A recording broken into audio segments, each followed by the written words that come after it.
최근 일부 유튜브 채널에서 선거관리위원회가 제21대 국회의원 선거의 사전투표 결과를 조작했다고 주장하고 나섰습니다.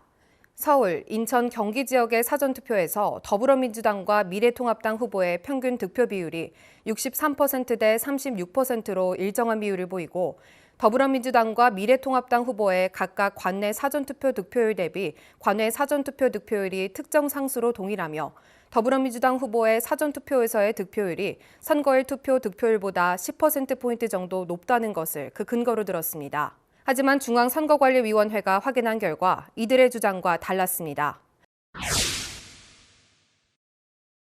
사전투표 득표 비율은 그 외 정당 및 무소속 후보자까지 포함하는 경우 더불어민주당, 미래통합당, 다른 정당이 추천한 후보와 무소속 후보별로 서울은 평균 61대 34대 4%, 인천 평균 58대 33대 7%, 경기 평균 60대 34대 4%입니다.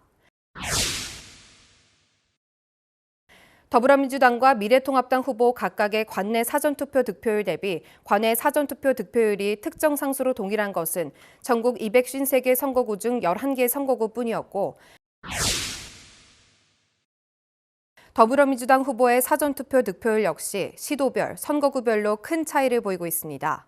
때문에 전국적으로 유사한 결과를 보였다고 할 수 없고 일부 지역의 수치만으로 선거 결과가 조작되었다고 주장하는 것은 지나친 비약이라고 볼 수 있는데요.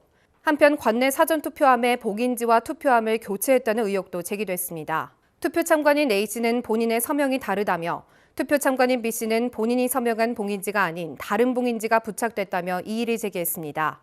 또 사전투표소의 특수봉인지가 선관위 청사 앞 거리에서 발견됐다면서 투표함 바꿔치기 의혹을 제기하기도 했는데요. 이 역시 모두 사실이 아니었습니다. 투표 참관인 A씨의 여러 건의 서명을 확인 대조한 결과 모두 A씨의 필체로 판명됐고 봉인지 교체는 1일차 오전에만 참관했던 B씨가 돌아간 후 투표 마감 시 봉인지가 훼손된 것을 발견하고 오후에 참관했던 다른 참관인들의 동의하에 봉인지를 교체하였고 이는 사전투표록에도 기재되어 있습니다. 선관위 청사 앞에서 훼손된 봉인지가 발견된 것은 투표지를 고르게 하기 위해 투표함을 흔드는 과정에서 투표함에 부착했던 봉인지 일부분이 훼손되어 있는 것을 발견하여 투표 마감 후 투표 참관인 전원의 동의를 얻어 봉인지를 교체하고 훼손된 봉인지는 현장에서 회수 처리했으나 그중 한 개가 투표관리관 신발 바닥에 붙어 투표함 이송 과정에서 선관위 청사까지 오게 된 것으로 파악됐습니다. 실제로 모든 투표함에는 관리번호가 기재된 홀로그램이 부착되어 있어 투표함을 바꿔치기 한다는 것은 현실적으로 불가능합니다.